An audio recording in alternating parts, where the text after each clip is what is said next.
Pemirsa, ratusan sopir truk, peti kemas, dan pemilik jasa transportasi darat melakukan mogok kerja di depan pelabuhan Peti Kemas Pelindo 4 Makassar.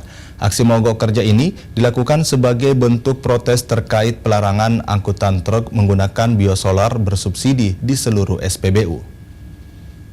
Akan menghadap ke DPR provinsi juga mungkin langsung minta BPH Migas untuk mencabut edarannya. Dengan membentangkan spanduk, ratusan sopir truk peti kemas melakukan aksi mogok kerja dengan memarkir kendaraan mereka di depan pintu masuk Pelabuhan Soekarno-Hatta Makassar.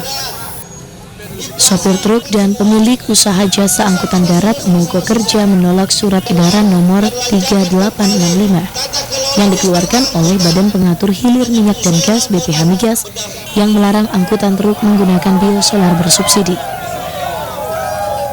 Dalam surat tersebut, pengisian biosolar bersubsidi untuk angkutan truk seharga Rp5.150 per liter sudah tidak berlaku lagi di seluruh SPBU. SPBU hanya memberi pelayanan pengisian solar Dexlite seharga Rp10.400 per liter untuk kendaraan roda 6 ke atas. Hal itu pun dianggap sangat merugikan para sopir dan pemilik usaha jasa angkutan darat. Mereka menuntut agar surat edaran tersebut dicabut dari seluruh SPBU yang ada di Sulawesi Selatan dan Barat. Adanya edaran BPH Migas yang membatasi BBM subsidi dan non-subsidi. Hal ini sangat memberatkan, utamanya adalah menjadi biaya logistik yang besar. Tidak sejalan dengan program pemerintah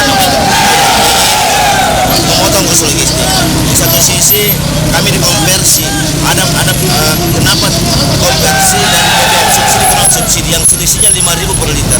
Jika ini berjalan, maka berdampak kepada ekonomi, berdampak kepada inflasi, berdampak kepada harga pokok yang masyarakat.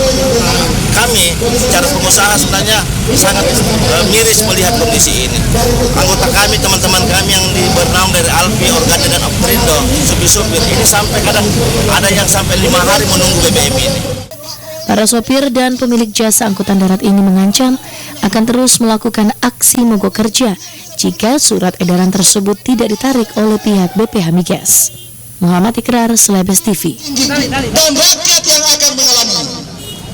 Hanya saya ingatkan demo ini.